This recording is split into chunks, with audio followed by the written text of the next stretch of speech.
बहुत समय पहले, समय और स्थान की सीमाओं से दूर एक सुंदर राज्य था, चांदनी लोक, जहां परियां रहती थी।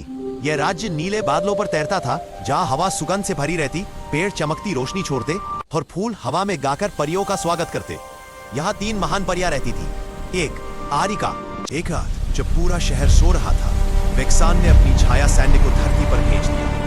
छाया सैनिक घर गिराने लगे, आग फैलाने लगे, लोगों का पीछा करने लगे जहां जाते। सूरज की रोशनी गायब हो जाती, लोग भागते हुए चिल्ला रहे थे, कोई है जो हमें बचाए। और तभी आसमान अचानक चमक उठा। नीले बादलों को चीरते हुए आरिका, इना और सेरविन धरती पर आई। उनकी रोशनी इतनी उजली थी कि छाया सैनिक पीछे हट गए।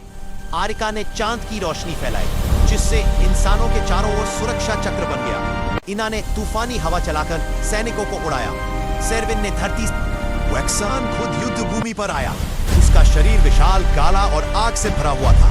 उसकी आवाज गूंज उठी, परियों, यह भूमि अब मेरी है। इंसान मेरे दास होंगे, तुम सब नष्ट हो जाओगी। वेक्सान ने काला तूफान छोड़ा। इमारतें टूटने लगीं, धरती फटने लगी, आसमान में बिजली चमकने लगी। परियां पीछे नहीं हटी। लड़ाई शुरू हुई। परियां लड़ रही थीं, लेकिन इंसान अब भागना बंद कर चुके थे। एक छोटी बच्ची मीरा ने कहा, परियां हमारी रक्षा कर रही हैं, अब हमें भी उनकी मदद करनी चाहिए। पूरे शहर ने एक साथ ड्रम, घंटियां और मशालें उठाई। जैसे ही इंसानों की आवाज और रोशनी एक साथ उठी, वेक्सान का काला जादू कमजोर होने लगा। परियां लड़ रही थी, लेकिन इंसान अब भागना बंद कर चुके थे। एक छोटी बच्ची मीरा ने कहा, परियां हमारी रक्षा कर रही हैं, अब हमें भी उनकी मदद करनी चाहिए।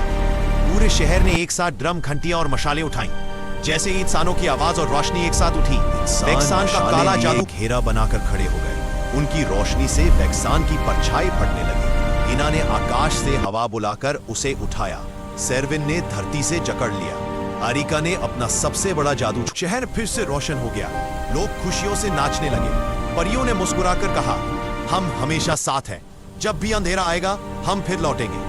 परियां आसमान में उड़ गईं और चांदनी लोक लौट गई। धरती और परियों की दोस्ती अब अटूट हो चुकी थी।